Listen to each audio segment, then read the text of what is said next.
পহেলা বৈশাখের একদিন আগে ৪,১৮৭ টাকা স্বর্ণের দাম বৃদ্ধির পর আবারও দেশের বাজারে স্বর্ণের দাম বাড়ল ১,৯৯৫ টাকা।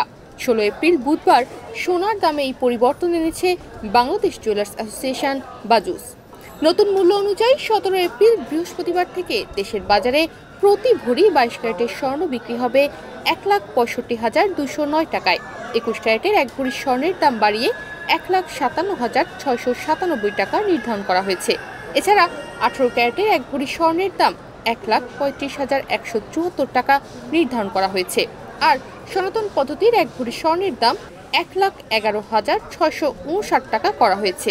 বুধবার বাংলাদেশ জুয়েলার্স অ্যাসোসিয়েশন বাজুস এক সংবাদ বিজ্ঞপ্তিতে স্বর্ণের নতুন এই দামের তথ্য জানায়। বিজ্ঞপ্তিতে বলা হয়, স্থানীয় বাজারে তেজাবি স্বর্ণের বা পিওর গোল্ডের মূল্য বৃদ্ধি পেয়েছে, সে কারণে স্বর্ণের দাম সমন্বয়ের সিদ্ধান্ত নিয়েছে বাজুস।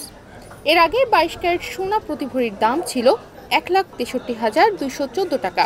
এছাড়া ২১ ক্যারেটের প্রতি ভরি স্বর্ণ ১,৫৫,৭৯৬ টাকা, ১৮ ক্যারেটের প্রতি ভরি ১,৩৩,৫৪১ টাকা এবং সনাতন পদ্ধতির প্রতি ভরি স্বর্ণ ১,১০,২৭১ টাকায় বিক্রি হচ্ছিল।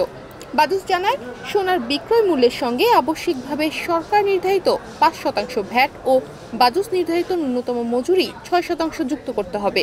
তবে গহনার ডিজাইন ও মানভেদে মজুরির তারতম্য হতে পারে। তনিমা রহমান, বাংলাদেশ প্রতিদিন।